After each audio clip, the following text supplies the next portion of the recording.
All right, so I'll give it to Marg, and she'll tell us about NYC Mesh and volunteers. So thank you.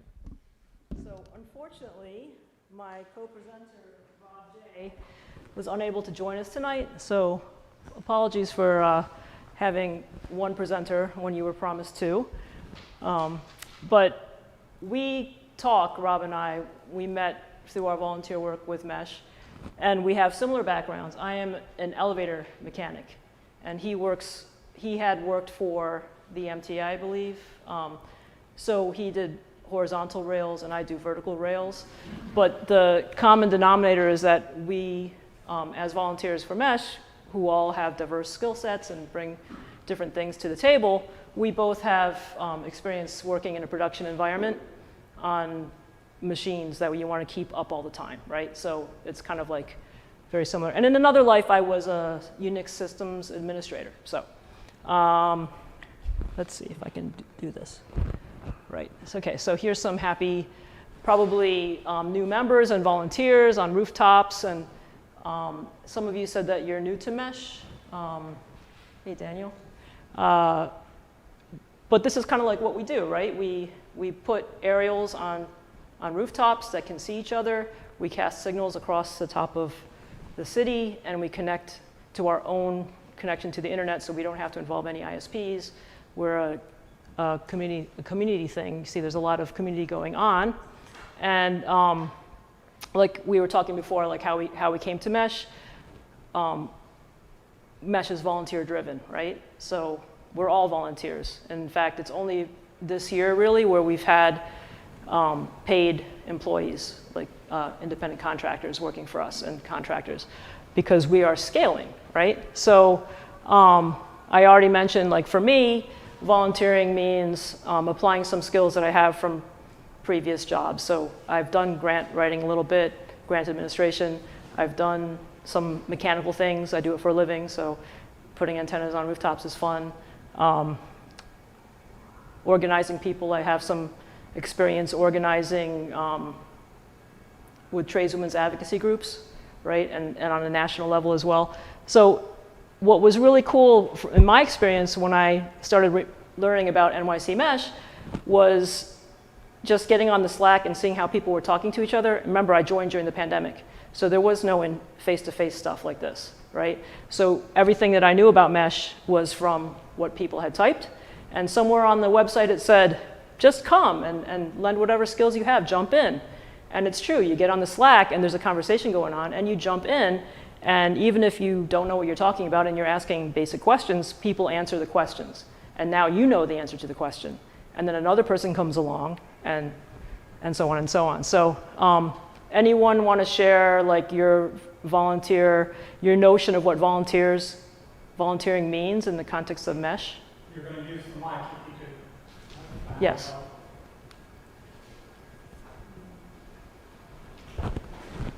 Dan, high tech? Yeah, you got it. So, the reason why I was Dan High Tech is because I definitely talk a lot on the Slack. So try and be as helpful as I can to anybody that's trying to do their own self-install, and then try and troubleshoot and help out when things break, right? So sometimes that's just like, messaging somebody on the Slack. Sometimes it's actually going out and fixing other people's antennas because they do get, pointed in the wrong directions or cut or other things. So it's appreciated. Other ideas of, that's one way to volunteer, right? Obviously, technical support and physically fixing things technically. I already gave you some of the answers. Daniel.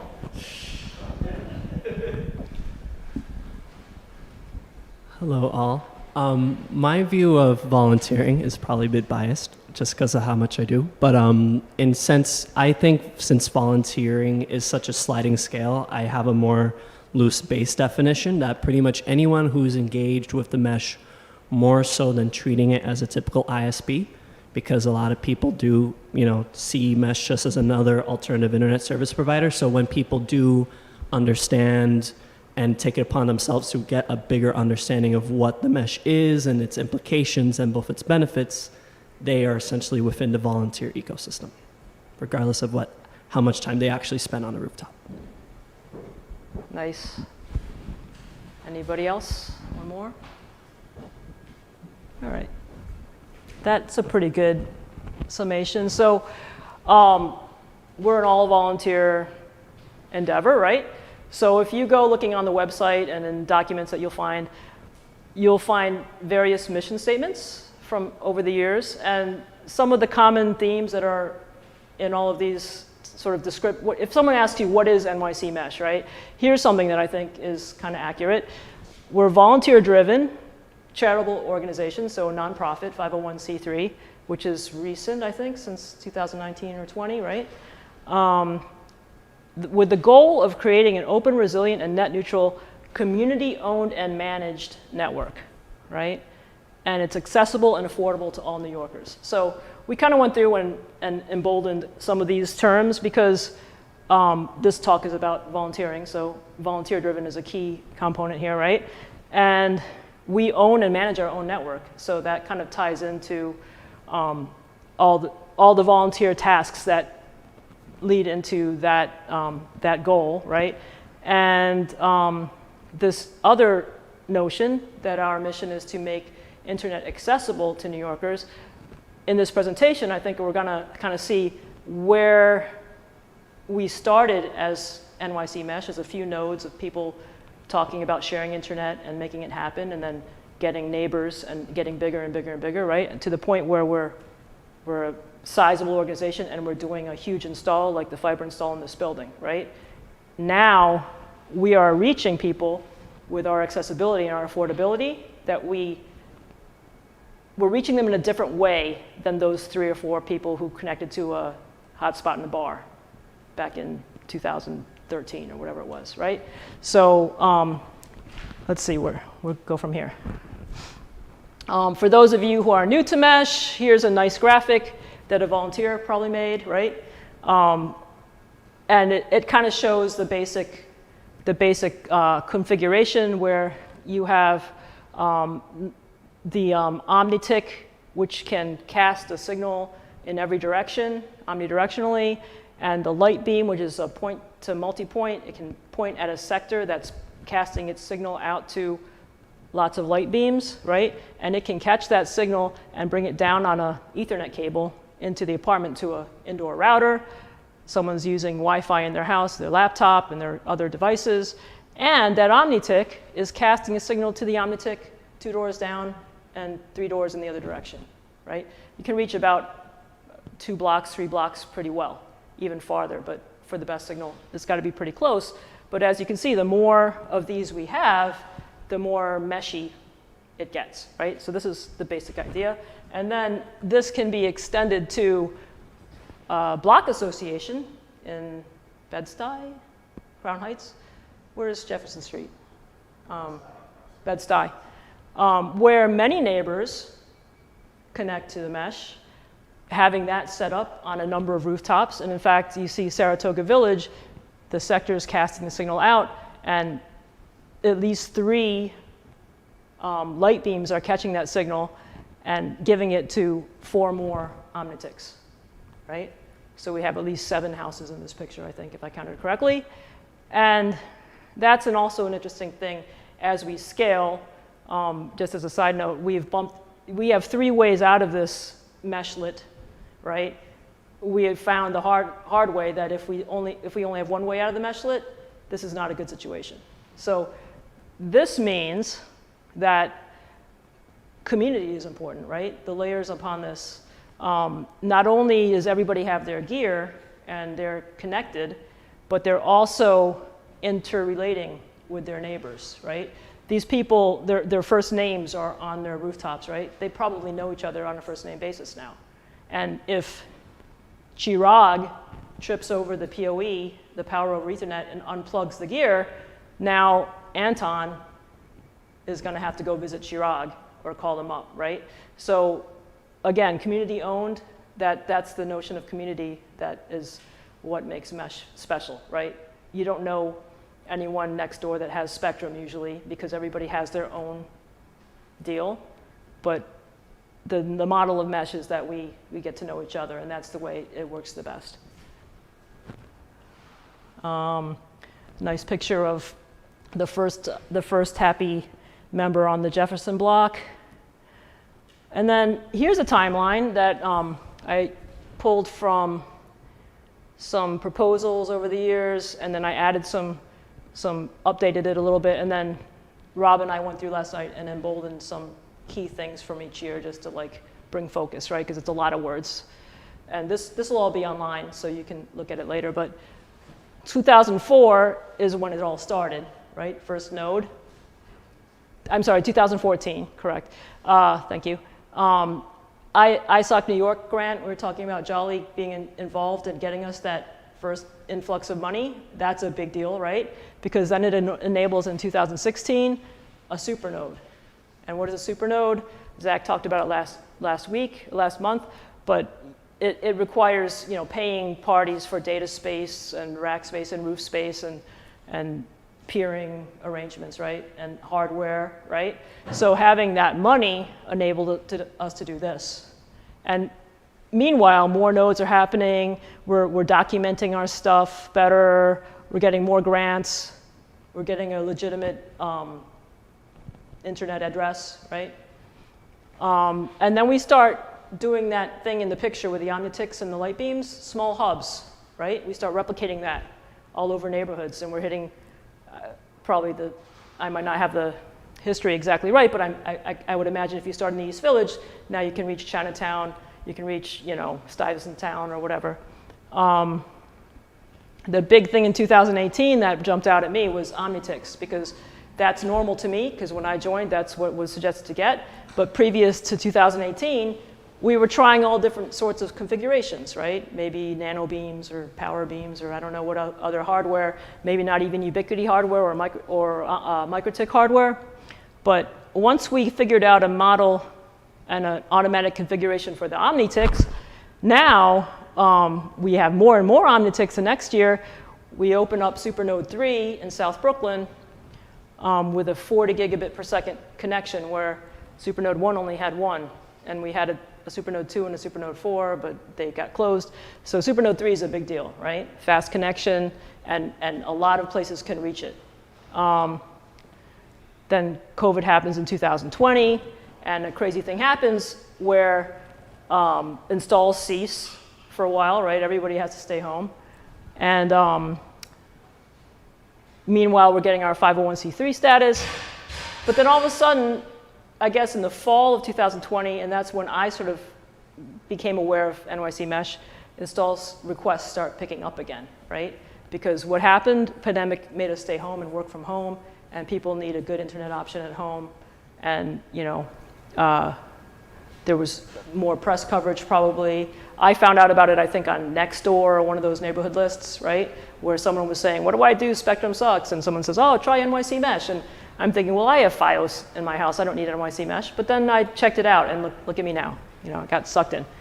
So 2021, Vernon Hub. What is that? We responded to a request for expressions of interest, which is like an RFP, an RFEI, where the city said, hey, who can give cheap internet access or accessible internet access to these public housing developments? And we were given permission to do Vernon and a couple more housing developments, and we pulled it off in 2021. And that's when I joined, and I got to help a little bit with that, so that was really great. And that's when I met Rob, right? So Rob, my absent co-presenter.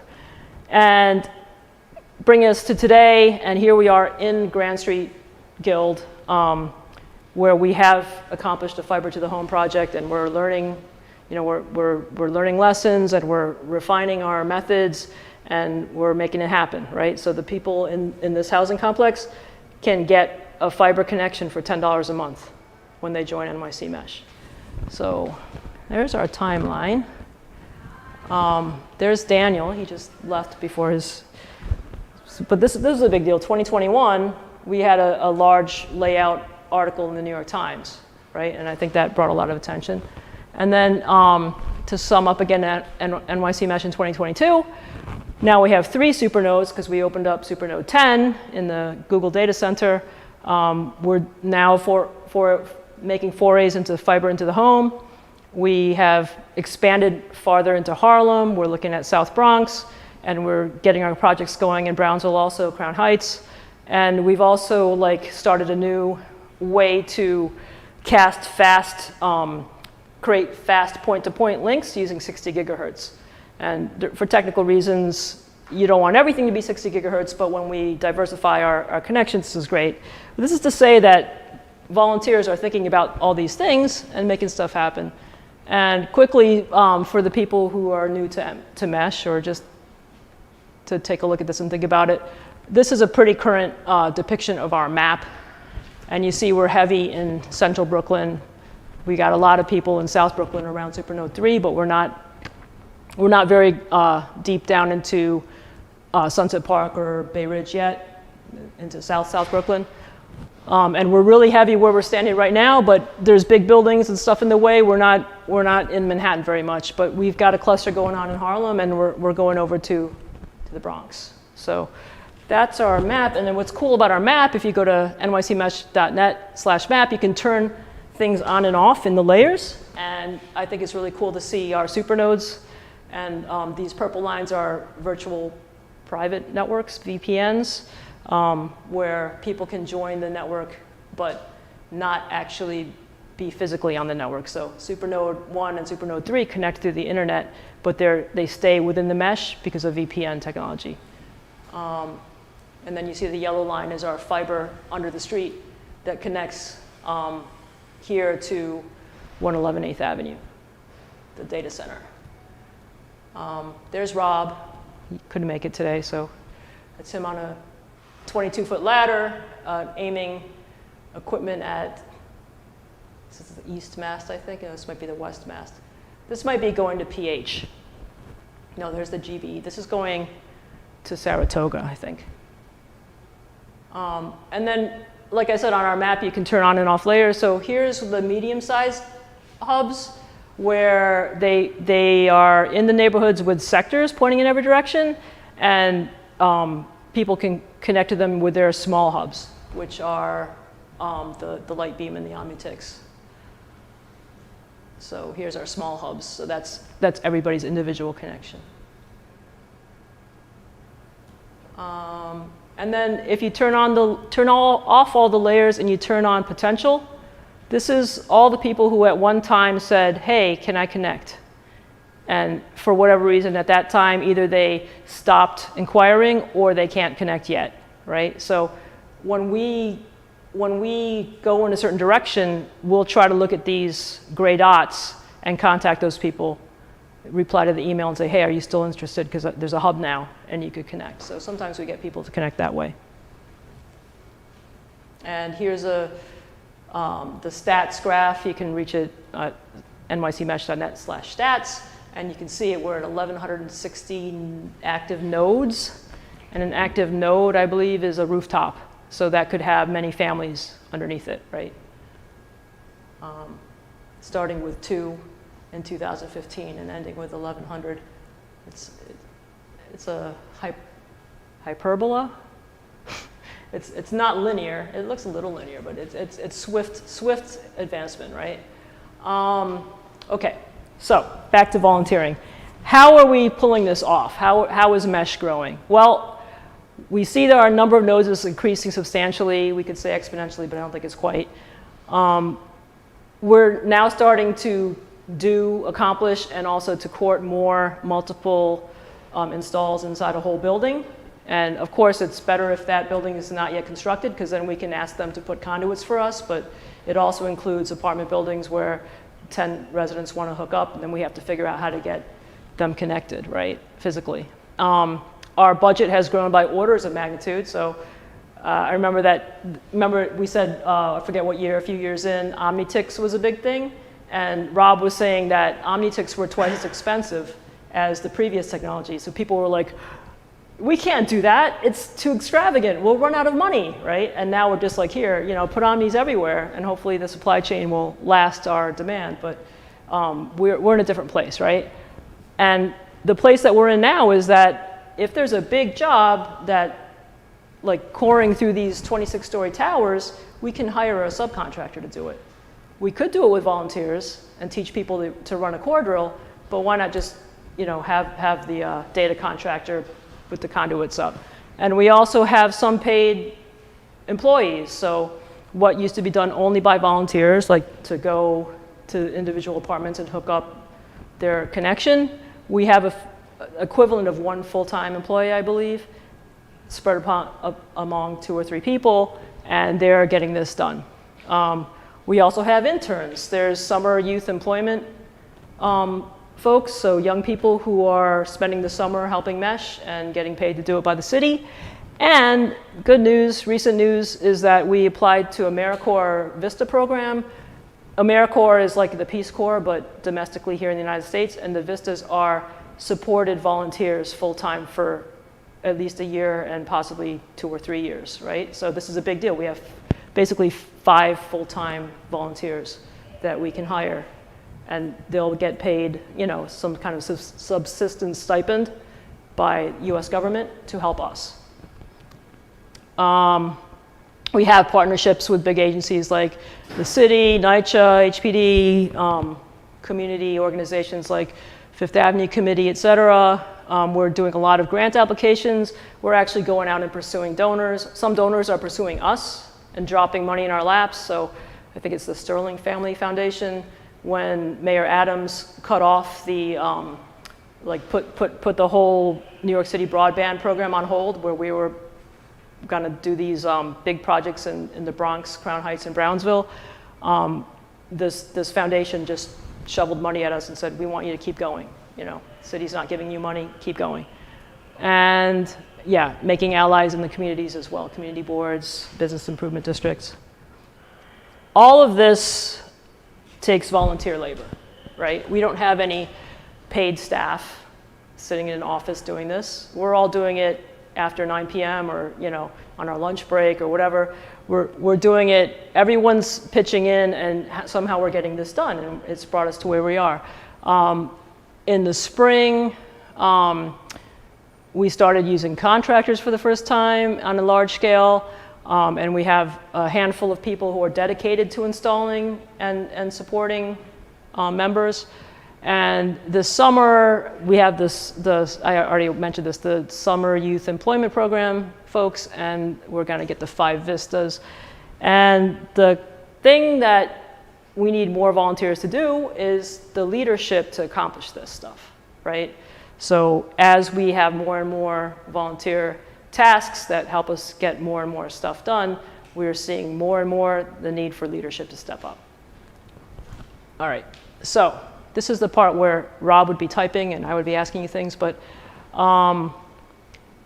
talking about what volunteers do, like what kind of tasks would we need volunteers to do to get us to where we are now, where we're connecting neighborhoods, we're connecting whole buildings, we're doing fiber to the home. I probably touched on some of this stuff, but if someone came up to you and said, how do I help NYC Mesh? What would you say? Go on installs. Go on installs, right? So let me do some typing here. Go on installs, Zach says. So can I type? Nope, I got it. Escape. Yeah. So do installs. What else? Troubleshooting.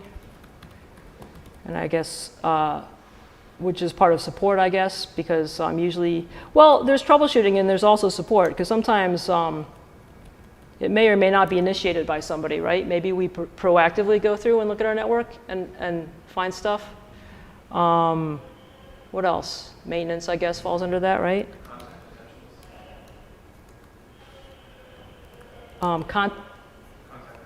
Contact potentials. Did I spell that wrong? Maintenance.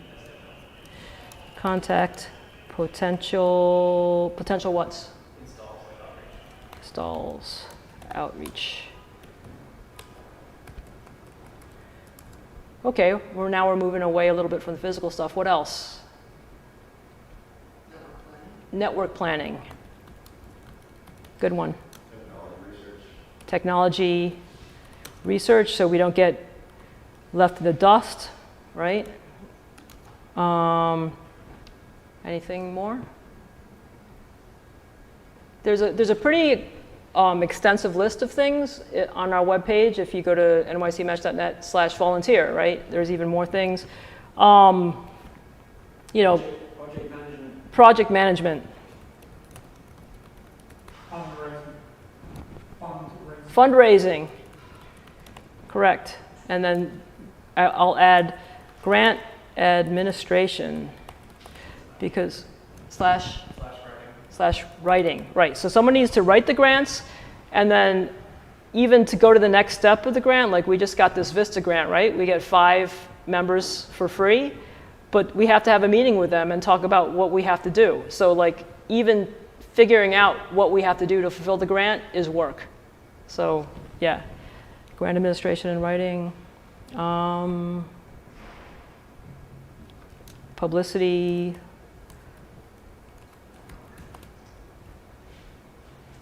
Okay, that's pretty good if anyone thinks of something else. And then what do we think community leadership? Teaching, training. I think when Rob and I were talking about this last night, we were thinking along the lines of, someone said network planning, for example.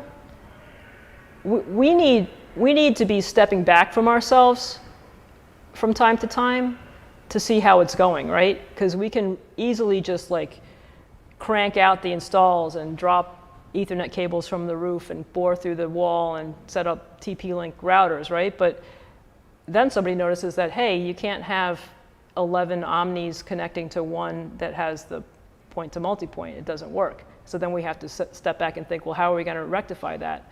So, say again? Evaluation, right. Evaluation, performance, monitoring.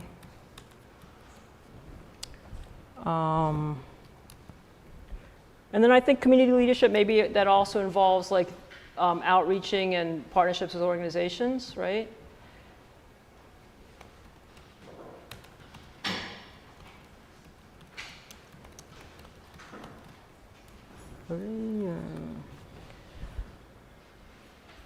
That's pretty good, right?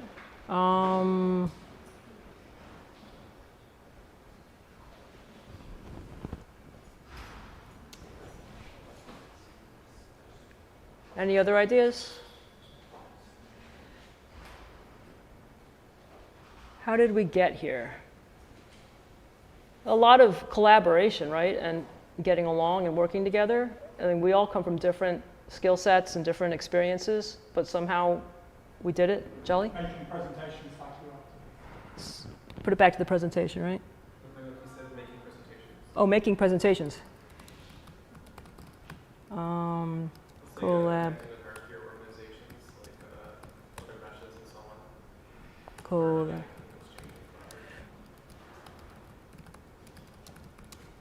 With other meshes. I like that.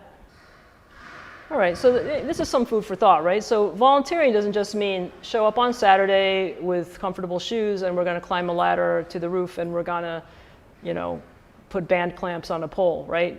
That is part of volunteering and that's the necessary part of volunteering, but there's a lot more that we need to think about to make mesh be sustainable. So slideshow. Oh, that's easy. Look at that. All right. Go from here. There's some happy, successful installers. This is kind of a repeat of before, but this is the content that was on the, you can find it on the web page. Roles of installers, roles of volunteers, we got installers, just like we said. Your ideas here. So if we were going to say, hey, we're having a meeting to recruit volunteers, we need people to install, support, fundraise, et cetera, right? So this maybe is a repeat of what we did.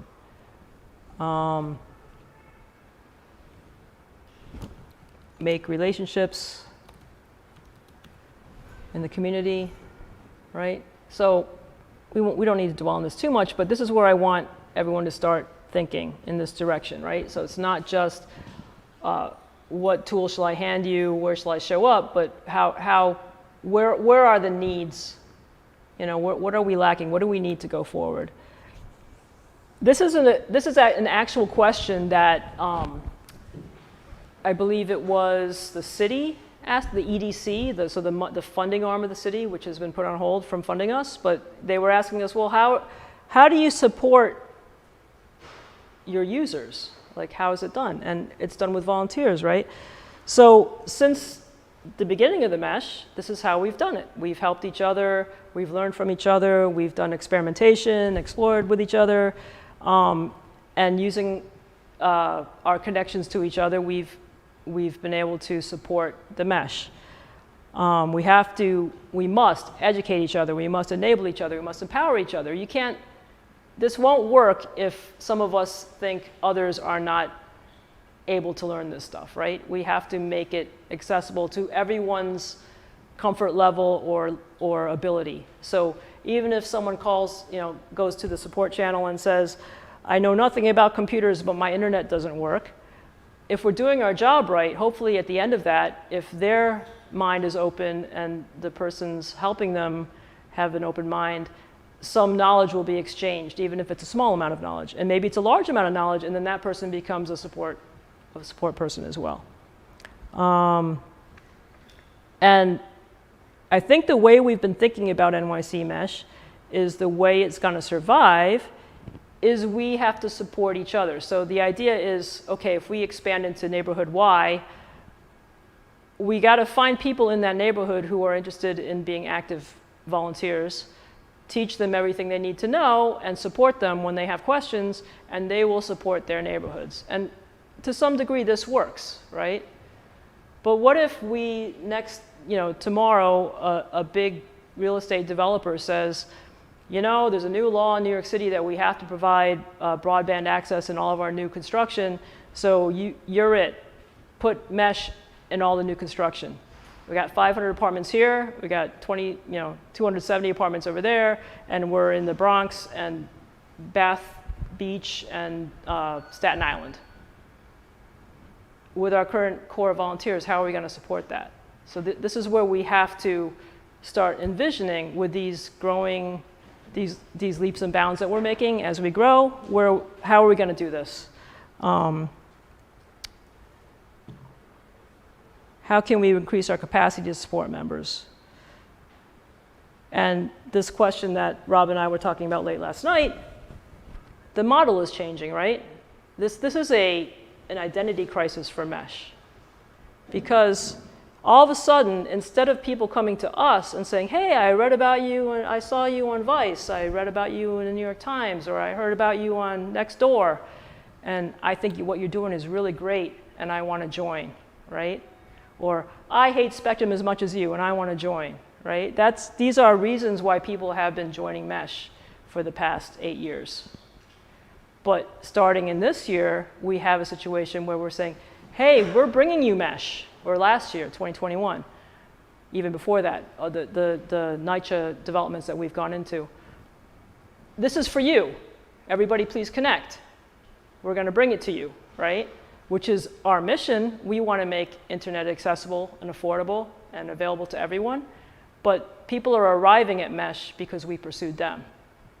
So we have to do some work in getting our message to them, right? I think it's clear.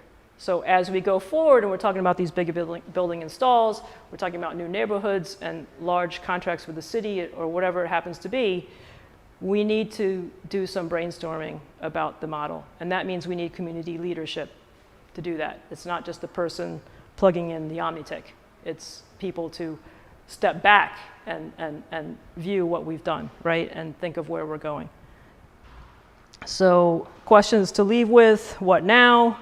Where are we going? Like, I'm sure there's going to be debates. We don't want to be an ISP, right? Maybe, maybe not. We want to provide a service. I mean, we do provide a service, but we don't want to be a commercial ISP, I don't think. You know, these are the conversations that have happened previous to the pandemic, I suppose, in person, and during the pandemic on Slack and on you know, Google Meets or whatever, Zooms. We need to start thinking about what do we need to get where we're going. So we've already sort of experimented with having paid mesh installers and paid mesh support people. And to some extent, that's been very helpful. You know, we need to have someone who says, yeah, 10 o'clock on a Tuesday, I'm going, I'm there, I'm gonna fix it, right? What happens when 5 people have a problem at 10 o'clock on a Tuesday? It's, you know, does it scale? And what if those 5 places are in different corners of the city, right? So we have to do some thinking about as we get really big like this. How are we gonna keep this looking like what we are, or maybe what we are looking like is gonna change? And, you know, how are we gonna make those decisions, right? We really pride ourselves in being non-hierarchical and involving everyone's voice, and it's kind of cool, like if you have a really great idea about trying out some hardware or a different project, you're really encouraged to do it, even with mesh funds, right? Because if it's gonna help, if the knowledge of your experiment is gonna help the mesh, this is encouraged, right? So to extend that model, we need to sort of, I think this is where we're gonna go into Zach's presentation, right? We need to start thinking of what we want our community leadership to look like, right? Does it still grow organically? By law, to have a 501c3 with the IRS, we have to have a board, right? Does it have to be, you know, what do we want the responsibilities of the board to be? And what kinds of questions do we want the board to try to answer? And what kinds of expansion do we want the organization to do? So, questions to leave you with. Thanks, I think I talked for a long time. And again, sorry that Rob couldn't be here to lend his great ideas, but I hope you get the idea of what we've been thinking about and what we want all of us to be thinking about as NYC Mesh, so we can go far. Thanks.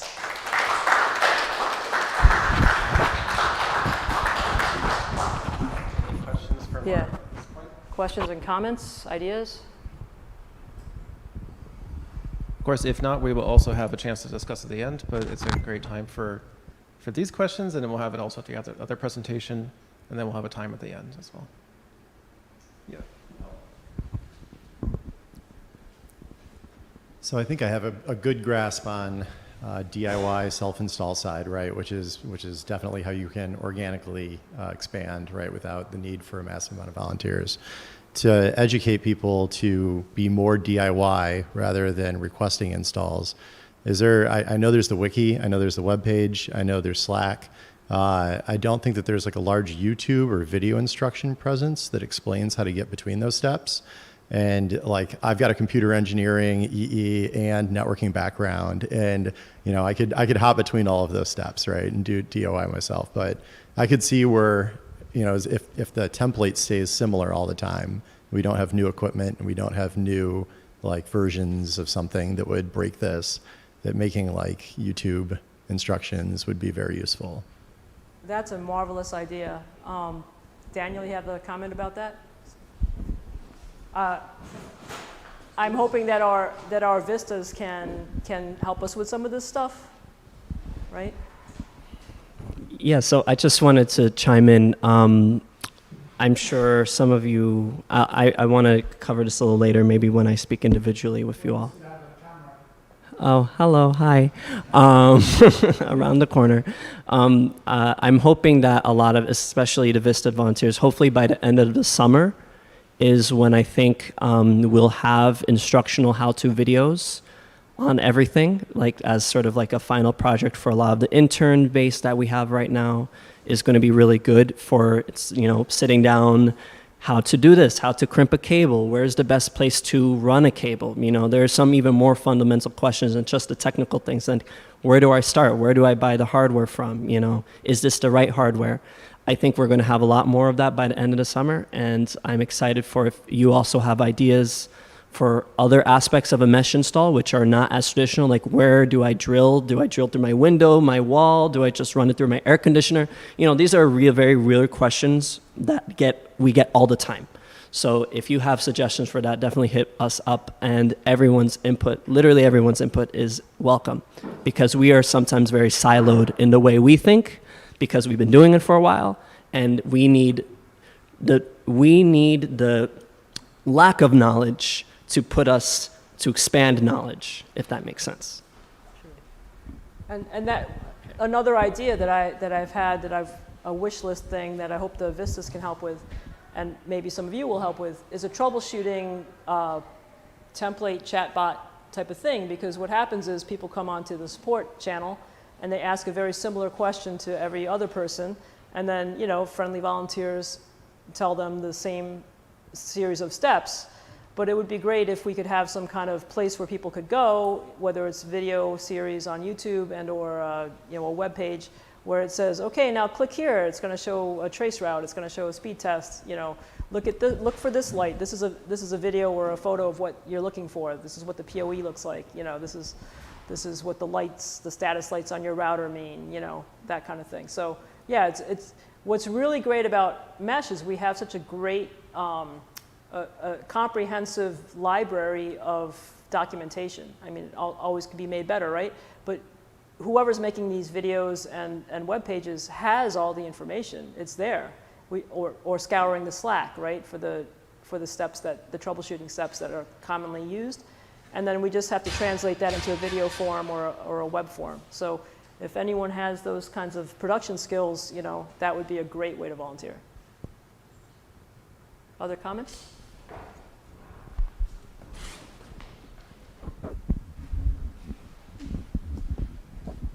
This is going to sound a bit silly, but it sounds like a key part of this model is the community as it exists here, and also the community as it exists like in the distributed network of people using these meshes, like your neighbors, as in the that STI example.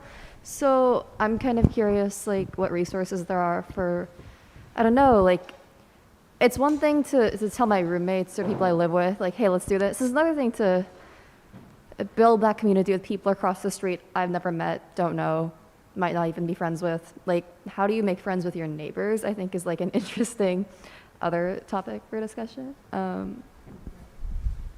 Yeah, that's a great comment. So how do you make friends with your neighbors? How do you do this outreach in your neighborhood? You know, like I said, I saw it on Nextdoor, which is one of those neighborhood micro groups. And I also belong to something called Buy Nothing, which in its mission is to have like hyper local communities trading stuff. Like, I don't need this shoehorn, but you need a shoehorn. So I don't have to put it in the landfill. I'm going to meet you. Now with the pandemic, it makes it more tricky, but we're going to know each other now that I've handed you a shoehorn, right? So, I mean, one thing is we do have flyers that you can download on the website. So you could just, if you were shy about actually knocking on doors, you could leave flyers in the lobbies of your neighbors' buildings, and then maybe some of them would call, right? Or you could leave a note saying, I'm a neighbor, or put a note on a bulletin board on Buy Nothing. I'm offering free information. You can get affordable internet if you join NYC Mesh, right? But I'm sure you have a lot more ideas too, but in that kind of direction, there's a lot of good methods.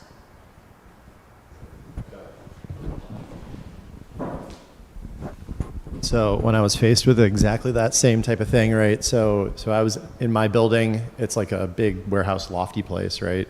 And luckily I have roof access and all the room in the world that I'm going to put antennas on it. But when I wanted to tell the neighbors that I was bringing this into the building, I didn't download the flyer. I made my own flyer, but I made it look attractive with like the map and the purpose, and then I printed it out and I put it on every one of the exit doors of the building. And so then people that I definitely did not know in the building, I was like, come to my unit, knock on the door, introduce yourself, if you want to use the service. And it's not them buying the equipment. So I purchase the equipment, I pay for the monthly donation, I pay for my electric, right? All of them are just using that as a service, right? So it's me that's providing it. So that's been one way. Another way, somebody went on and looked at the map online, and then they saw that I was the nearest Omnitix in their area. So they just privately messaged and reached out to me inside of Slack, and then asked and said, hey, is there any way, how do I hook this up? And then I just kind of privately went offline with them and helped them through the process. So it's kind of like an organic one way, and then the other way it was kind of a reach out. Great. Other thoughts, comments? Thanks. So just wanted to echo hands-on education would be great. If we did a YouTube series, that would be fantastic. Anything coming later this summer would be terrific. For somebody who's gone through the wiki, gone on one install, do you have any recommendations for a crimper to buy, or some things you can do hands-on, or if there are specific dates for events coming up? And then second question, so you mentioned different roles besides hand-on installs. If you'd say like top 3 roles that it's really needed urgently by the organization, which would those be? My idea is support. So we have a voicemail box. We have support. We have a voicemail box, and some of us kind of see the voicemails go by in email form. It would be great if we had a crew of people and a system developed so we'd know when someone answered something and made sure that everybody got answered in a timely fashion. And also these development, the YouTubes and that kind of thing, I think that all falls under support, right? Installers, we need more people to volunteer to do the individual installs. So that was great organically. A neighbor reached out to Dan and he hooked them up or helped them, advised them, or physically did it, I don't know, either way.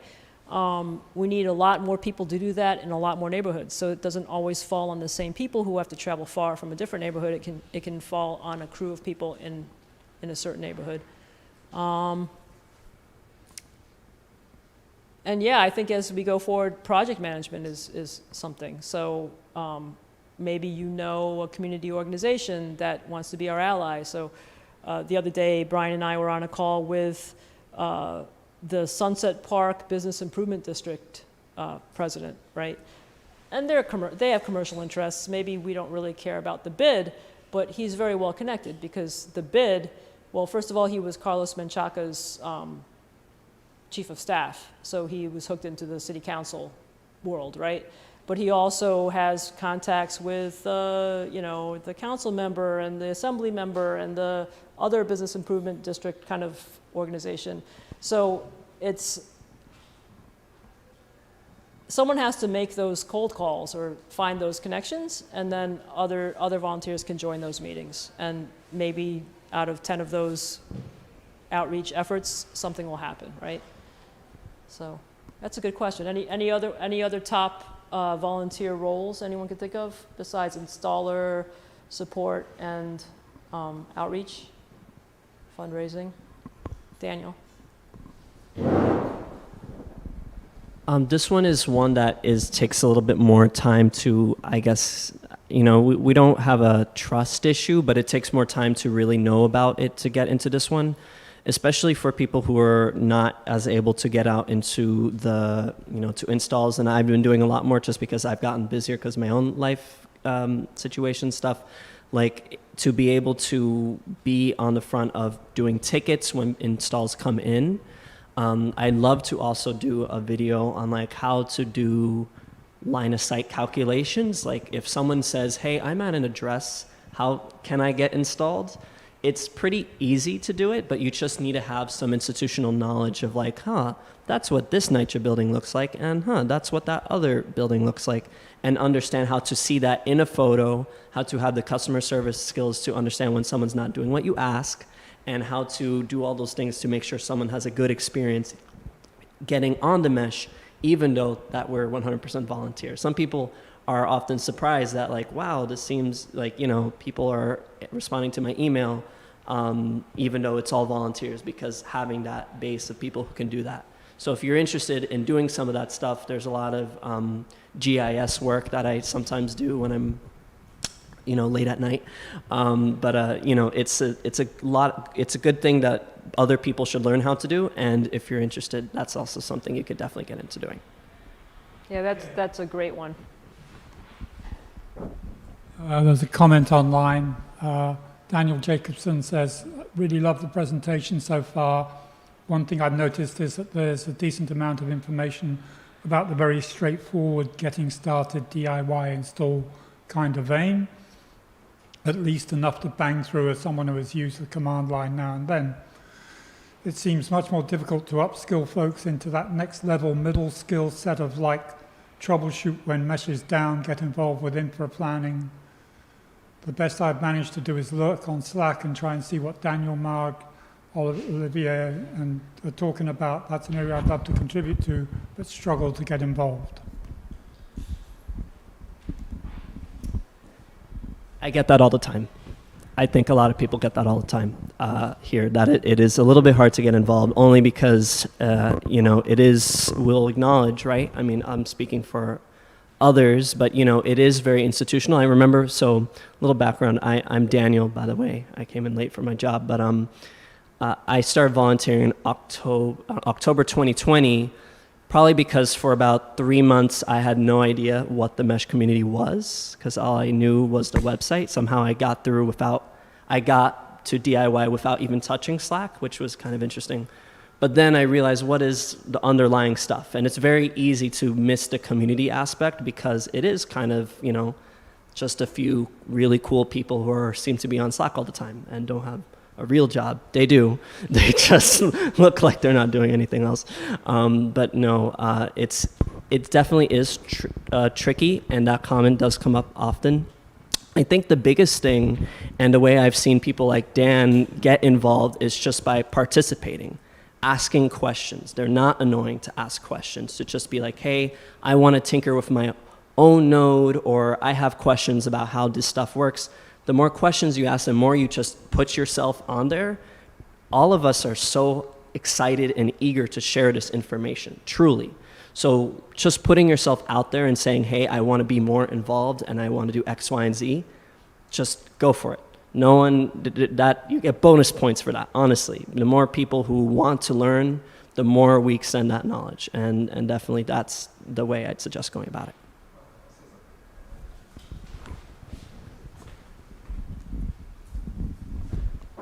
Yeah, I think one thing that is kind of interesting and we see as a pattern is, as Daniel mentioned, joining in 2020, or a lot of other people as well, there's not as much, it's not as easy to learn about what's going on without being active in the community and showing up, right? And so especially during COVID, a lot of that's moved to online, and it turns out to be like just people trying to scour Slack and try and copy paste commands and learn from the documentation and so on. And as good as that tries to be, right, it's never the best. And so, that's part of like what we're doing here is we're going back to in-person community volunteer meetups that allow people to show up and learn. And at the moment we're doing presentations, but I would like to see, for those of you who haven't been part of Mesh from before 2020, we usually had these sort of things monthly with breakout and people sharing and exchanging ideas and learning and so forth. So I think that's a really strong part of it. And it doesn't mean it's the only way, but I think that's a huge thing that's been missing the last couple of years. And so we're doing these to get back to that, right? So that's great. Yeah, and just also to touch on what Daniel just said, I mean, remember, Daniel joined in 2020, I joined in 2021, right? And people might think, oh, Daniel and Marg are always the ones doing the support. But Daniel spent a lot of late nights like answering my stupid questions because I didn't understand how to type commands, or, I mean, granted, a lot of us have a tech background, so that's a good start, right? Not everybody's going to have a tech background, so they might not be able to hook into this type of work. But if you do have a sort of technical background where you are accustomed to learning something you're not familiar with, this is the place to learn it. Because A, you can learn a lot by yourself just by seeing the conversations that are repeated, because there's probably 5 common problems that people have: wrong PoE, unplugged the PoE, LBE spun on the mast, right? So now the question is, how do you, as an uninitiated techie person who wants to help on support, learn to recognize those patterns? And then sometimes you have to kind of think outside the box, where maybe one of the people more accustomed to doing the support will get stuck in their pattern and you see something different, right? So it's like any troubleshooting thing. So I fix elevators, I used to fix Unix machines, I used to try to fix society, but that was really hard and they cut my funding. because I didn't accomplish enough, you know. That's one comment that I wanted to make. And then the next thing I wanted to make, again, we get focused on the install aspect, right? Which is a big deal because that's what we do. We install internet and we support internet and we make connections. But what about all the work that we need to do to get the money to make those connections, to get the outreach to make those connections, to get the press coverage to make those connections, to, you know, even if you don't know anything about Supernode, whatever, but you know, or, you know, you don't know about sectors, but you know about indoor routers, you can find, and we have neighborhood, n-neighborhood name channels. Get to know the people in your neighborhood who are active on the Slack, right? And then, you know, if you're really bored, check out # support channel, right?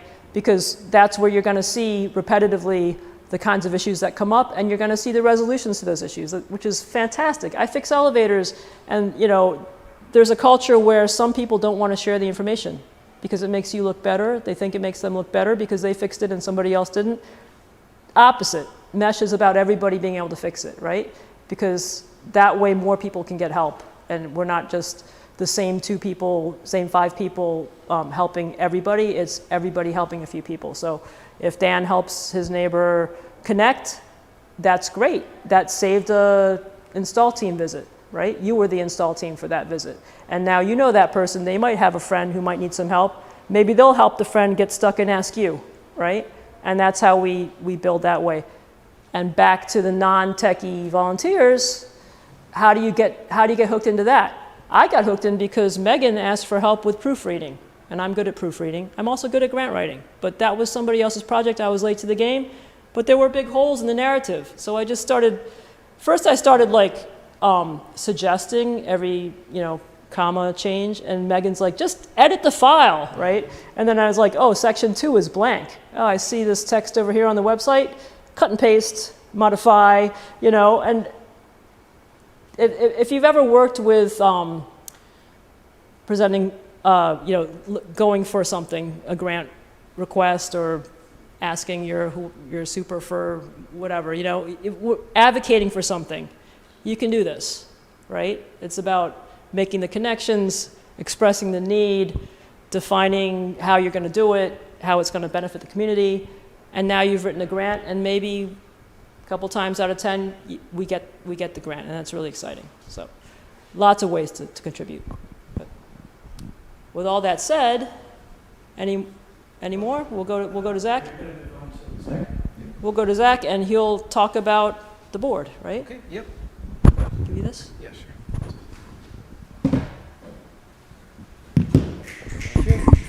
Thank you, Marg, for that presentation. Very nice. Yeah. Indeed. Thank you very much. And personally, I'm really excited about a lot of those things, like instructional videos and things like that. And I'm also really excited, and you probably heard me push several times about us being back in person. I think that's really good, or even just having org meetups at all. So I think that's really nice. And I think those are important parts about volunteering and raising up community leaders and learning, and various people here have helped other people. Those are community leaders, right? So I think that's good. So what I would like to talk about with you guys is, I would like to talk about our organization structure, and specifically about the board of directors. And the reason I'd like to talk about this is because, as Marg mentioned, the most important part of the mesh is all the members and the way that they're laid out together, and the way that they help each other, and the way that they teach each other, and how people learn, and how the network builds. And then we happen to have organization needs because of that, right? But I'd like to bring some attention to how this aspect of it functions. And also, it's one more volunteer opportunity that you can do as a community leader, right? That's one thing you can do in the mesh. It's a role you can fill. So the mesh organization, the board, what it does, and we're going to touch upon elections, which are going to come up in the near future. So why talk about this at all? I feel like there's confusion about how our community operates. up and, there has been confusion rather. And I think it's hard to, I see there's laughter in the back, but it is a thing that comes up, right? There's various talk about coups going on. There's various saying like, oh, there's an inside crowd over there. Oh, certain people are in charge or things like that. And there's whispers like this, and I think it's negative for the community because, as Marg mentioned, there's tons of volunteering opportunities which are really important. There's also, I think, confusion about what the board does or why we even have one, and why, how, or even if there are elections or anything like that. So the goal of the presentation here is I'd like to generate cohesion and understanding about what this is and how that ties in with volunteering, and drive us to continue to operate the organization together as a joint set of people, volunteers and contractors and so forth. And I'd like to help raise up new or more leaders to help lead the organization. And I love the term that Marg used, the community leadership. There's a ton of different roles you can fulfill, not just this one, and this might not even be the most important one. All right. So the history of Mesh, I actually did not completely look at Marg's presentation. I accidentally copied this. And I also added my own things on the end, just like she did, which are slightly different, right? But then, as you can see, we have an increasing number of things happening every year. And if you just look at the last couple years, COVID, a number of hubs. We completely redid one of our most popular hubs, Saratoga. We have park deployments, which is kind of interesting. And then even just last year, we did tons of negotiation and work on this building. I missed a whole bunch of things. There was tons of grants that we all spent a lot of time on that I didn't even include in here because I just didn't even think about it. We had quality improvements. We had 1 gig plus links that got deployed in the last year. So we had something at Cooney in Harlem. We have DeGraw Hub. Hopefully, this year we have the Mesh office or Mesh room around the corner at this building. We did this building, which is like 600 apartments. We have dark fiber, another supernode. We have a bookkeeper. We have contractors. We have this Vista grant. And then not even finished this year, we have potentially fiber in another building, potentially a large building or two in the Bronx. We're probably going to have more than 100 gigabits of internet before the end of the year is over, realistically, collectively. We're getting 70 gigahertz, 10 gigabit plus links going up, right? And we might even have a node at Columbia before the end of the year. So there's quite a bit going on actively, or maybe has it already happened? Anyway, it's a lot of stuff going on, and as you can see, I don't even know all of it, right? Which doesn't matter. Taking that same timeline and kind of looking at a few very poorly constructed lines here, continuums, the number of nodes online has kind of increased, and last year, we were at 1,200 or so. Before the end of this year, if all of these things go well, we might be at more than 2,000 nodes online, right? We might even double this year if we're not careful. And if you look at that same time, how much money has the Mesh organization had to manage? We've gone from basically $0 in the first maybe 4 years of the Mesh organization up to somewhere around 10K. And then you can see, yes, this number is smaller. We were losing money for a while, which is not a bad thing, right? And then we started increasing a little bit. We got some additional grants, and we stopped spending so wildly. And now we have a good pile of money that is to serve the community, right? Additionally, what was our structure? Well, in the very beginning, it was really, at the core of our Mesh is a loosely organized a self-organized set of people who just kind of did what they needed to do. And then we transitioned to fiscal sponsorship around the same time as we have this 10K number. And now in the last couple of years, we've transitioned to a nonprofit, a self-sustaining nonprofit. And if you look at this word right here, I'd like to talk about this word, fiscal sponsorship, circled, and what does it mean? And there was supposed to be a slide where I circled both of these, so I apologize. You can see that the fiscal sponsorship is right next to the 10K, so there must be something related to that activity. So what is a fiscal sponsorship? Well, assuming that we're not a criminal organization, which we're not, when somebody gives you money, you have to put it into a bank account. You kind of have to. Someone can't just hand you a pile of cash and then you just hold it in a bag. unless you're like, a sneaky organization. And bank accounts have to belong to somebody. And grants need to be given to nonprofits, and they have to report on how the money was used. And so a fiscal sponsor is an organization, in this case, here's that slide, we used the Internet Society of New York, who happened to be the one that gave us this 10K grant. And as somebody who Jolly is a member of and was on the board of, I think, for a while. 30K. Okay, I apologize. It was 30K. I miswrote this. I'm sorry to the Internet Society. Thank you very much for your grant and for sponsoring us. So the Internet Society was our first fiscal sponsor from around 2016 until around 2019. And the way it worked is we had a bank account in their name. We were a project of the Internet Society, and we spent money in accordance with the project's goals. And there's really great things about this. It's easy. There's no board or responsibilities on our side except to, not misspend it. We had an instant nonprofit tax-exempt status, so this is really good for launching an organization quite well. And as a set of people who were loosely associated in different neighborhoods of New York, pointing antennas at each other across the water, that worked really well because no one had to be in charge. There didn't have to be any kind of organization, right? But it comes with a couple downsides. And this is nothing against the Internet Society. We really like them. They're still great friends of ours, as we can see. One is here. But the fact is that the money is not held by anybody who is on our board of directors, right? It's their organization. They manage the money. The role is in their organization, and they have it, right?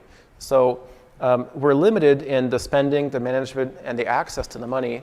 Additionally, there's a sponsorship fee, which we're happy to have given them at that time, but there is a fee for it. And more importantly, for us to grow as a nonprofit or as an organization, we need to kind of prove ourselves by becoming our own nonprofit, because our name doesn't show that we successfully finished any grants because the grants are all within their organization, right? So it's a natural progression. This one's most important, or quite an important one, because for us to grow and have relationships with other organizations, which is something Marg touched on as an important thing, we need to connect with business improvement districts, NYCHA, different organizations like this grounds that we're on here, and we can't do that as an organization that is underneath another organization. So this is actually from slides I gave in 2019 when I presented the idea of us making a nonprofit organization to the wider audience at an organization meeting. We looked like this, where there were a bunch of ice hockers who had a board. There's a bunch of meshers who were not part of that, and we were all underneath the ISOC organization, and we just made another organization adjacent to it. We became peers with them, and much of our stuff moved under the NYC Mesh organization, so also from 2019. And we had kind of, as a community, got together. I think there were maybe 70 or 80 of us in the room, and we kind of said, does anyone like this? Does anyone not like this? And overwhelmingly, this was what people wanted to do, right? So becoming a nonprofit is or was a natural progression from being fiscally sponsored for years. A lot of organizations will move in this direction. So in 2019, shortly after this presentation, we incorporated and submitted our papers to the IRS for nonprofit status. In August of 2020, around the time a lot of people here mentioned that they joined, the IRS cleared us for nonprofit status. And so we began the process of moving a lot of our contracts and a lot of our money into the Mesh organization, right? So that we could kind of have a future with that. So all nonprofits require a board. In 2019, this was our first board. It consists of, I think, about 9 people. And they had various term lengths that lasted until 2020, 2021, 2022. And a number of people, their term has expired, and there's only a couple of us left. I'm one of them, Brian's one, and there's another guy named Oliver. So what does the board do? We have this board. What do? They make sure the money is spent on Mesh activities, so no stealing, right? So legal and ethical, right? They accept, make, sign leases, contracts, and grants. And they respond to any legal issues. That's it. What the Mesh does not do, or the board does not do, does not decide how the network operates. It does not tell people how to install or operate nodes or to decide what to build next. And it does not support or fix antennas. Now, this sounds like you might say, well, you're on the board and you did some of these things. Yes, but not as a board member, right? These are things that we might have community leaders do, right? And you could, if I thought about it, I could have made a nice Venn diagram that shows, community leaders, volunteers, members, board members. This is one of the roles you can fulfill to help fill out paperwork, do documents, but it's not the board's responsibility to tell you what to do, right? And this is nice and important. I think people might be sad about this, right? But it's a good thing because that means that the ad hoc nature and the volunteer and peer-to-peer aspect of it can grow, and we're able to have neighborhoods continuing to connect with each other on an ad hoc basis at the edges of the network, right? There's no one's in charge of you in that aspect, right? So is the board in charge? No. All the board is in charge of is making sure that spending is appropriate, right? And if and how we should make any leases or contracts based on what the members, all the volunteers, the members, the users, the community leaders, what they say should be done. So if we need to have a lease signed at some money per month, hundreds of dollars per month in a neighborhood in Brooklyn, then someone says, hey board, I think this is a great idea, this is why, this is how it serves the community, and the board either can help negotiate the lease, or when it just comes to them, they can just sign it and review it and sign it, okay? So soon we need to have elections, because as you noticed, a lot of these members, 6/9 of them are gone in terms of their terms have expired. Most or all of them are still volunteers in the mesh. They're around, they're not here, most of them are not here tonight, but they're around. The remainder of the terms, including my own, are set to expire in November. What will happen then if we don't have elections? I'm not sure yet. We'll have to check the bylaws, right? But people have asked. Several people have asked and accepted to be the nominating committee. So we need to have a committee which you as the mesh members can bring your nomination and say, I think this person should be on the board. And we will record those names. There'll be a period for that, and we'll make it available. And we as an organization, a membership, will vote on that somehow. And that will be the next board members, right? So the nominations are not open yet. We should probably have this election sometime in September or October. I don't think we should push it to the end in case we don't make the date, right? But sometime in September or late September maybe. And so when we figure out how this is and the nominating committee says that they are interested in that, we'll make this an available announcement and everyone will be able to do it. Okay. So how many people should be on the board? My opinion, take it or leave it, is I don't think we need very many. I think 3 to 5 is enough. I don't want to make it, to be clear, this is not to make it an exclusive group. It's because the board doesn't need to do much, right? If you look, there's a channel on Slack, #board members. It's public, anyone can see it, and the conversations about things that are being approved are there. Any document that's signed by all the board members is there. So everything is public and available, and everything there's nothing really going on very much, and there's nothing going on in secret. There's no secret board meeting with a secret signing that nobody knows about. So we should have a light board, which is just for checking about misuse. Why any more than 3? Maybe just because someone's missing at a time when we need to get something done. Not everyone's always available, right? So it's good to have a couple extras, but we don't need 9, 12, 15, or 25 people, okay? That's my opinion. We can have questions at the end about if that's a good idea or not, right? So should you run for the board? Remember, the board doesn't do anything. It's a light extra responsibility. It's not a paid board, it's a volunteer board, right? This does not grant you any special privileges or power over the network. It's not a political soapbox or to organize or change the mesh. Do you like reading contracts and grants? Do you like making sure legal language is clear? Would you like to help tabulate spending and ensure low barriers to doing so? If your answer is yes, then perhaps you would like to run for the board. Okay. Should the board do more? Again, my opinion, you're welcome to disagree. I don't think so. I think a loosely organized group is a great pattern for us. I think a lot of what was shown in Marg's presentation about how volunteers can come in, there's 15 different roles for volunteers. There's 10 different roles for community leaders.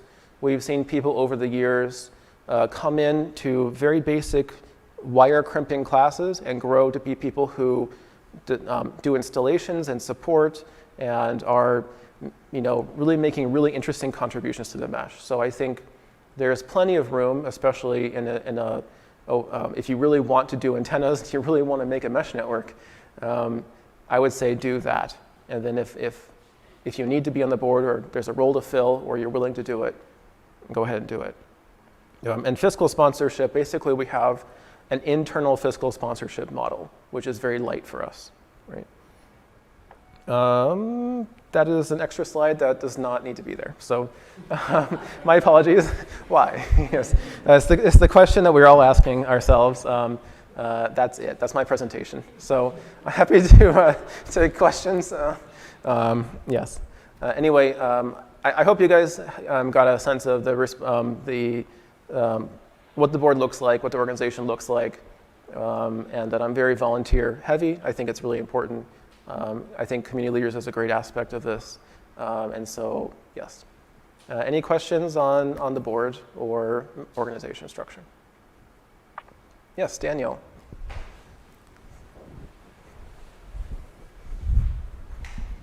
Now, I know in your presentation, you had discussed about, sort of that the main organizing, the main driver forces of like what to do in the mesh, how to organize, what to build and where is done by members.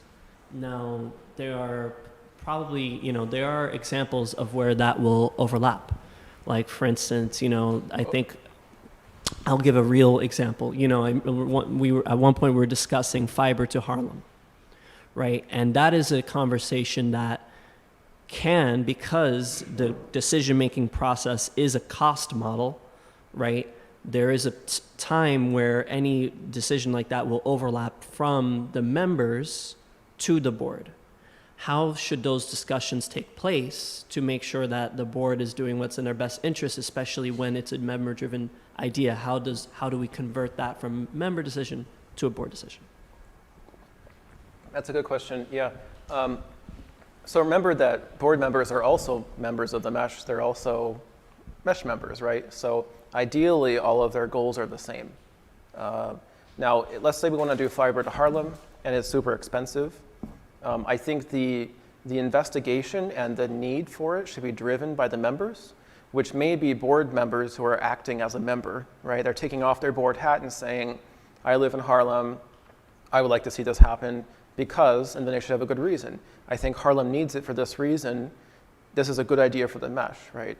And if their idea is good enough, and if it makes sense, and they present it at, say, an org meeting, and people like it, and there's really no objection to it, or we have the money to do so, then there's really no reason the board should say no, right? Now let's say that there is contention. There might be, let's say that they present it to the board, and the board says, we don't like it, none of us live in Harlem, right? That would be a bad outcome because you could clearly see that the board is not acting in the best interest of the mesh, they're acting in their own self-interest.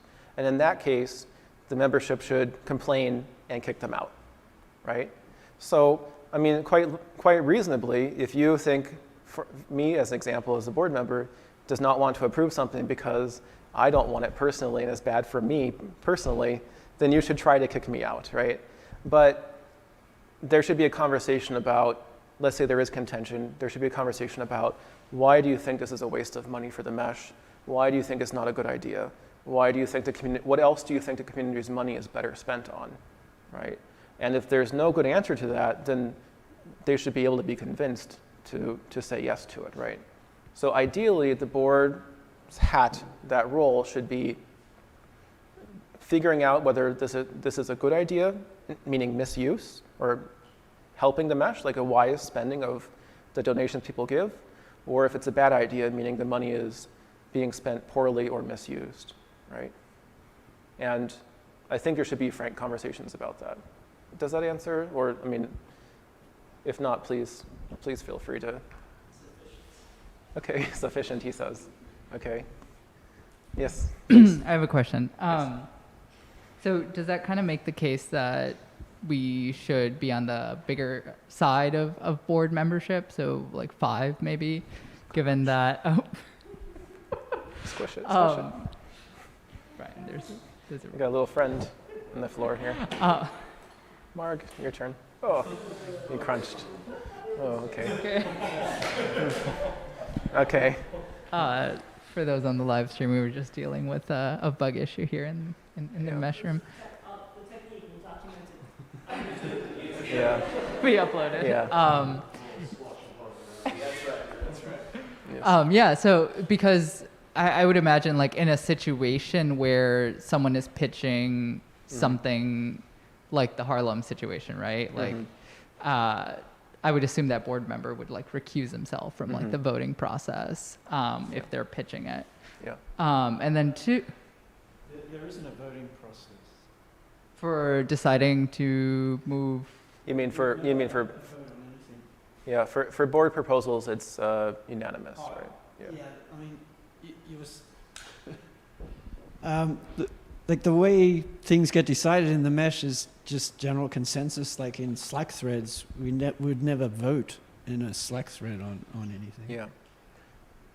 Yeah. So a lot of discussions about what should be done should be driven by organizations like this, meetings like this, right? And if there's radical disagreement, then we should right, trust each other not to act on those things that we don't all seem to agree on, right? Yeah. We're not, say, voting and get 3,000 people to mark yes or no about whether they think we should take fiber to Harlem, right? I do appreciate and actually kind of agree with your point that a larger board may help reduce the chance that somebody may have a personal issue or a personal desire for it, right? There's a good opportunity for enough diversity that they can self-police themselves, right? So actually, I agree. I may even be able to be convinced the other way, right? Because I'm not saying that this is what we're going to do. This is my opinion, right? Yeah, and then that does make me also ask a follow-up question. It's like one other thing that I see a board functioning as is a way to build financial relationships with other organizations. And I don't know if we've also considered the possibility of outside organizations being on our board or outside external partners who might not be current New York City Mesh. Yeah. I have an answer to that. I really don't think we should. And I really don't think we should see our board as a finance driving opportunity for people.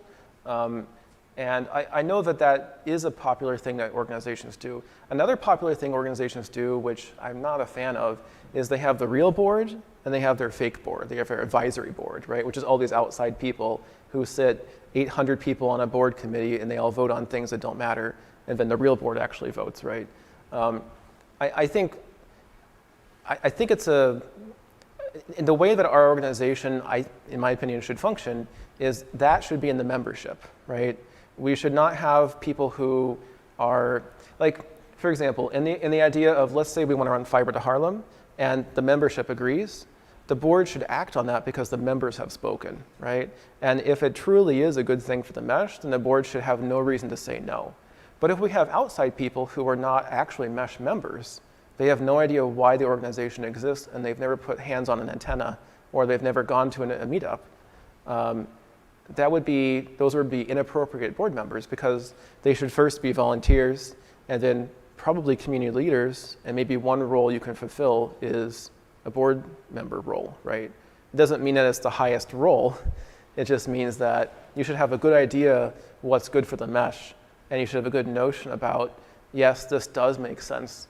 Not did the members speak, did the members like have a good idea, but it's more like, is this truly in the best interest of Mesh, or is this a misspend, right?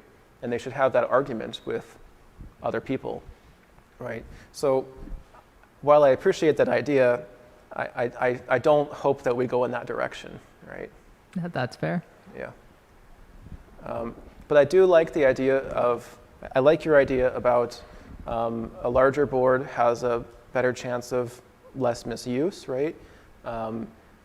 I've been part of some other organizations, hackerspaces and stuff like that. And when we first started out, we had 15, 19 people on a board, huge numbers, right? And people saw the board as the only people who ever do anything. Like, you want the trash taken out, the board does it. You want to have someone draw on the chalkboard, the board does it, right? Why doesn't the electronics workstation work? Somebody on the board should go fix it, right?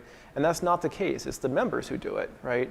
And the board is only responsible, even in those organizations, for making sure that the money that everyone donated is spent on things that people actually want, right? Yeah.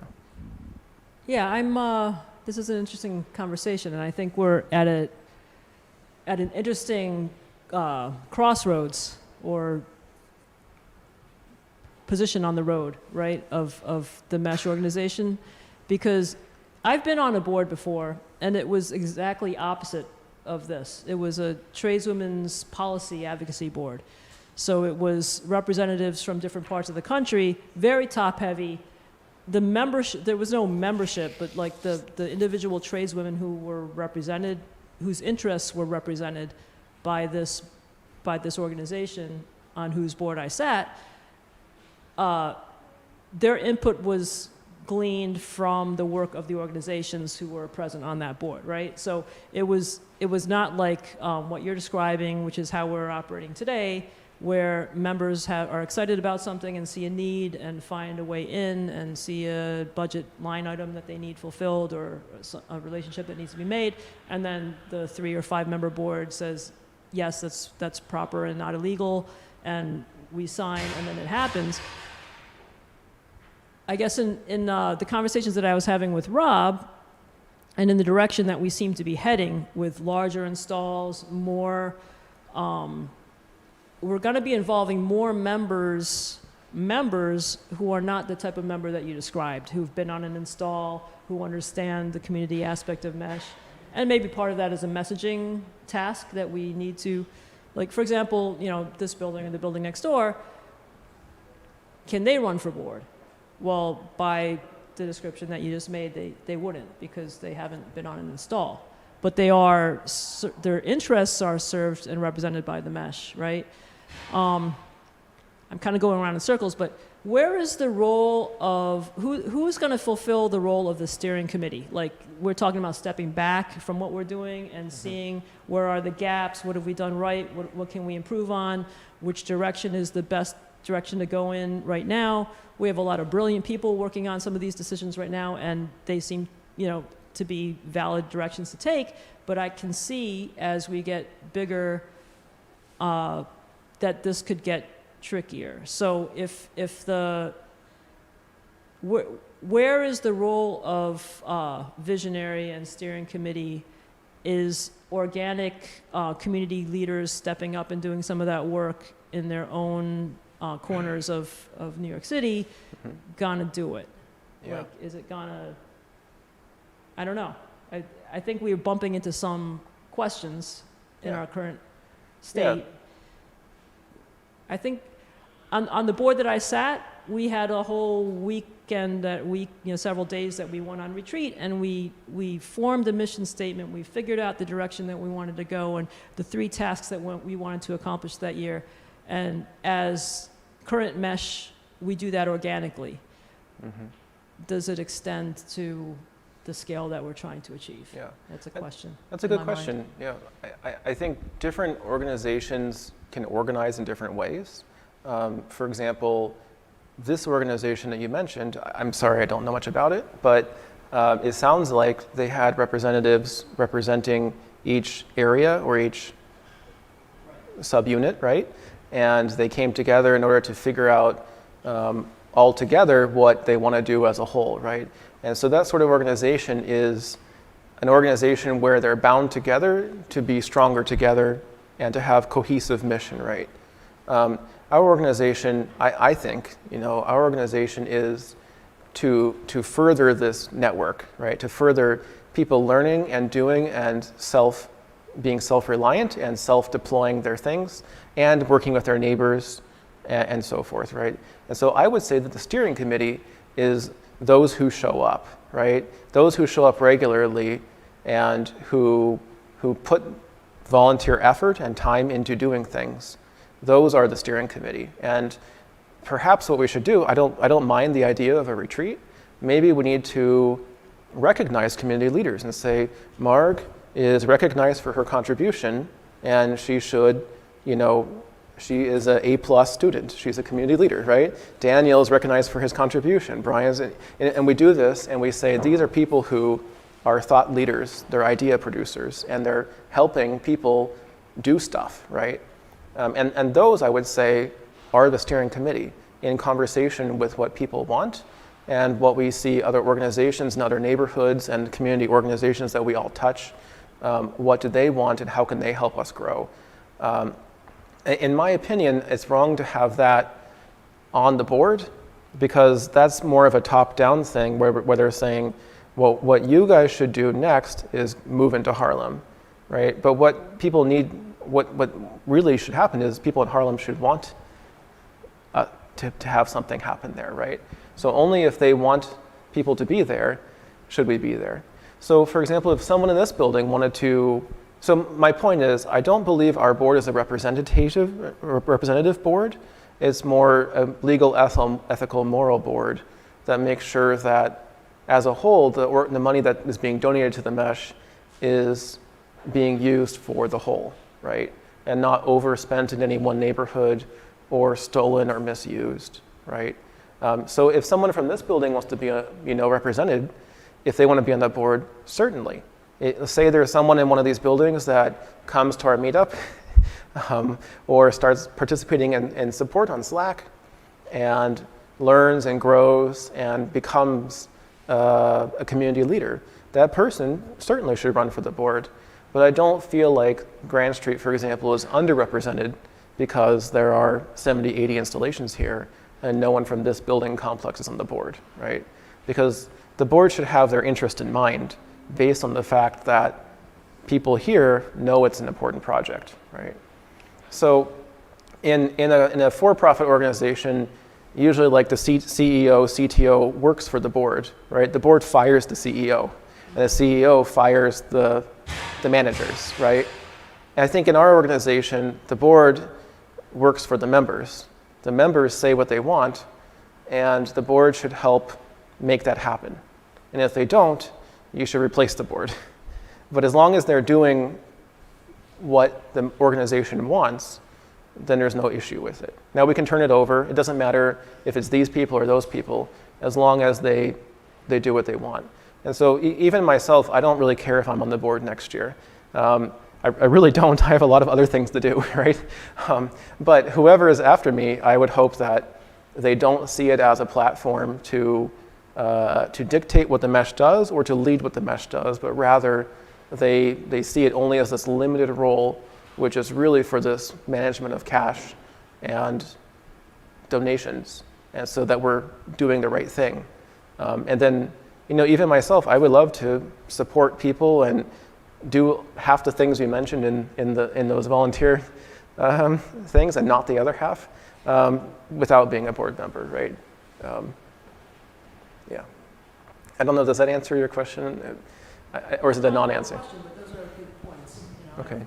It's something to chew on. Did I miss something? Because I'm happy to change. No. I think we, as the mesh, are going to have to step up our strategic planning.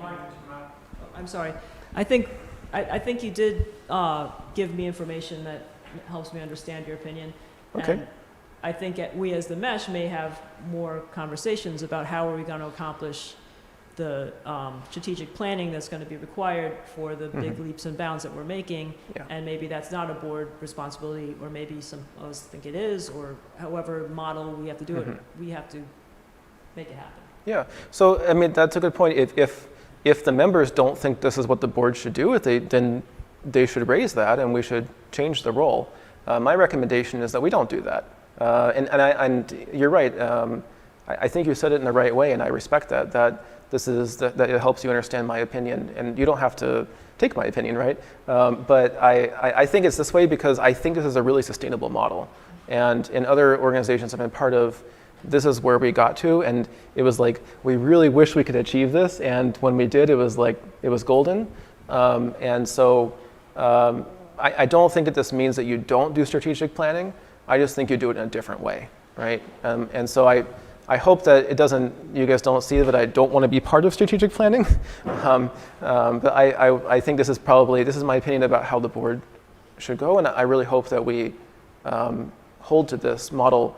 And if we as a whole think that it's a good idea and we support this, then that's what will sustain this, right? Yes. But if we have like misalignment, then I think we'll end up fracturing. So yes, I'm hoping whatever it is that we decide, we're all behind it, so we don't have factions or splinter groups or anything like that, right? Whatever it turns out to be. Yeah. Other questions or comments? Yes. Just a quick question. If somebody is interested in being considered for a board position, what would the next steps be? Next step would be when we open up nominations in the next couple, at the next board meeting, I hope, that you put your name in the rank. Yeah. Put your name in the ring. Anyone else? One. And if you wanted to be omniscient to some degree of things that are going on, like what's the best way to be, in the know of that? Would it be subscribing to every Slack, sub-channel and looking to see what everyone's talking about at all times? Or is there, you mentioned that like there's the board channel, right? The board channel doesn't. That's execution, right? That's Yes. not really the forward thinking. That's Is there right. like a space where, is there like a sub room there where forward thinking exists? So not anymore. We had a channel for kind of community leaders who were talking about, like somebody from every neighborhood who were talking about things, and that kind of fell apart when COVID started. So we closed that down. But there is currently no steering committee. There is no place where community leaders come together and talk about what's going on in their neighborhoods and what they think people that they've seen recently are interested in, right? So we don't have that. We should. But currently the way is follow support, follow every channel. Most of us are in every channel, which is super annoying. The board channel does not really have much in it, right? On purpose. We've actually, I meant to make a slide. We've literally taken about 3 actions in the last 2 years, right? That's about it, right? It's really near zero activity, which is not a bad thing, I think. Could be more, but I don't think it should be 10 times more. Yeah, so perhaps we should think of a way that we can, maybe there should be a steering committee channel. A question is who's part of that? Maybe we should recognize community leaders, raise them up. We used to have an idea of like a neighborhood leaders. This person's in charge of Park Slope, this person's in charge of Greenpoint, and so on. Not in charge of, but they're like the loudest voice. They're driving installations, they're talking to the neighbors. They're helping coordinate installs in their own neighborhood. A lot of those people have gotten busy with other things, right? So I really do think we should have something. I hope that might answer some of what Marg is looking for, right? So yeah, I think it's a good idea, and we should try to make that happen. Yeah. Thanks. Yeah. Any other questions? As Jolly mentioned, it's about 9 o'clock, so looking at closing down the live stream soon, and we can keep talking here. Any other questions that we'd like to open up? Okay, thank you very much for joining us. I think we'll have another one in a month, right, Brian? Yes, good. Fourth Tuesday of the month. And as mentioned, we're going to try and have these every month and as much as we can. So thank you very much. And yeah, goodbye. Yeah.